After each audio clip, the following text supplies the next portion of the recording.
From the Southeast Asian capital city of the Philippines, Manila, good morning, good afternoon, good evening, whatever the case may be in whatever time zones you reside in. I'm Art Bell, and I'm filling in this evening for George Norrie, who's got a righteous night off in a long series of nights that he works. It's great to be here. It's great to be back.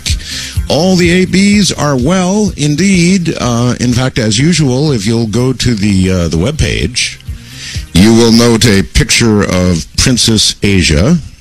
Kind of a nice picture of Princess Asia, actually. She's off to ballet school this afternoon. And she's doing very well indeed. Goes to school 5 days a week. They start school here very early. Remember, she's only about 3 months and 3 years and a couple of months old now. But she's in school 5 days a week, pre-school, whatever it is.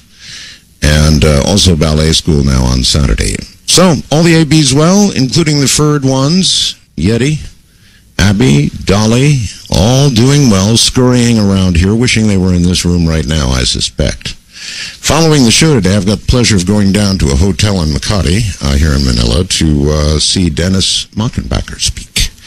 Mockenbacker, he's the head of Yaesu America. They make ham radio gear, and so I'll be whisking away from here at 5 o'clock after the show on my way there.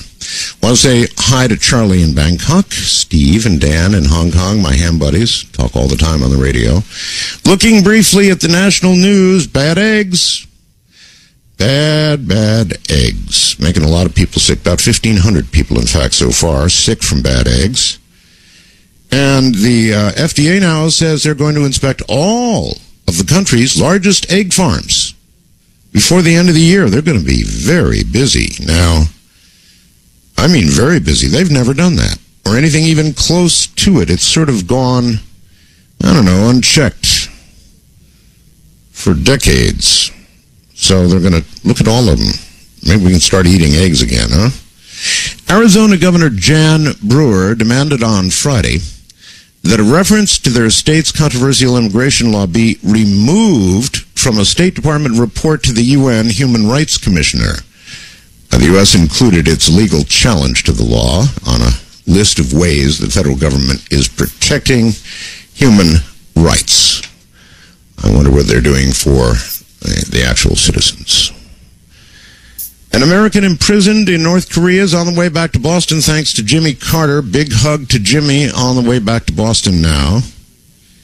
Hey, we're not having as many babies in the United States, or I guess I should say you all are not. The recession, it says, may have pushed the U.S. birth rate to a new low. Forget the Dow and the GDP. Here's the latest economic indicator. I doubt it will affect the Dow, though.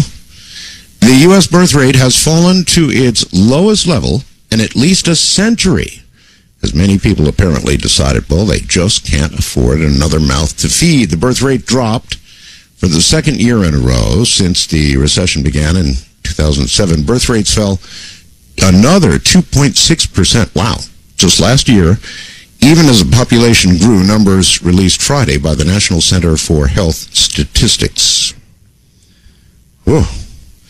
The recession is bad. I am afraid there's going to be a double dip. All the indicators are going south. I mean, virtually everything. Revised GDP down to 1.6%, I think, something like that. This is a very serious economic situation in the United States. The only area to really escape is here in Asia. Here in the Philippines, for example.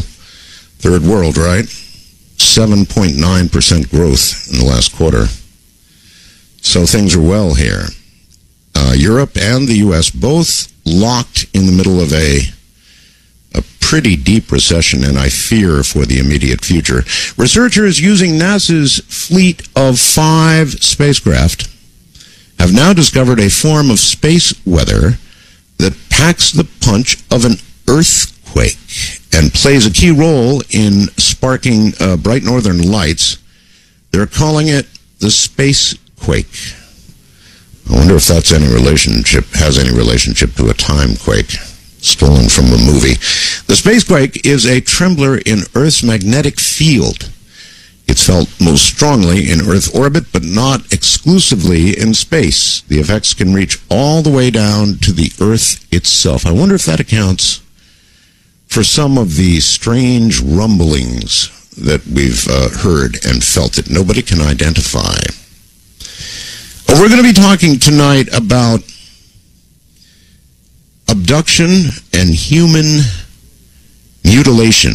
My guest is going to be Butch Witkowski, and this is going to be a very interesting topic. It's a very, well, I guess rare topic. You don't talk about it a lot, and I want to warn the audience that some of this could be kind of graphic, and so if you want to get the children out of the room, that would be all right, though it's not going to be graphic in the visual sense. To me, the evidence for extraterrestrial visitation is strong. It's compelling. Very strong, very compelling. I've seen it myself, so it doesn't get much better than that. The evidence for mutilation, cattle mutilation, is intriguing, compelling, and pretty strong. There's no doubt about that. The evidence for abduction of human beings and mutilation of human beings is circumstantial, speculative. Although I've heard stories myself, as you know, I interviewed Travis Walton any number of times, and I thought that was a very, very credible story. But still, it's circumstantial in the sense of how much evidence there is. Now, I may be turned around on that this evening by our guest, Butch Witkowski. We'll see. Butch Witkowski has been an independent researcher since way back in '89, when he and 4 others witnessed a UFO of unbelievable size hover over a mountain, not a mountain, but a mountain, I guess is the name of it, in Tucson, Arizona. Butch joined MUFON in 2007, giving him considerably more access to cases, of course, and on-site investigations. He became a field investigator, state section director, and chief investigator for Pennsylvania MUFON. Butch also was made a member of the STAR team. After relinquishing his position as chief investigator, he began the UFO Research Center of Pennsylvania. There, he brought together the best like-minded researchers he could find in all kinds of fields: forensics, photography, chemistry, law enforcement, biology, EVP, private detectives, fraud investigators, private pilots, computer techs, biochemists, geology, hazardous materials, paranormal, and cryptozoology researchers, along with a number of consultants in ufology, paranormal, abduction, and cryptozoology. They'll pursue both historical and new cases, hopefully resolve some of these cases of high strangeness. He feels that this research group was needed and the way to go forward in the quest for the truth. So, even though it is somewhat speculative in nature, this evening we will look into human abduction and human mutilation. All of that beginning in a moment.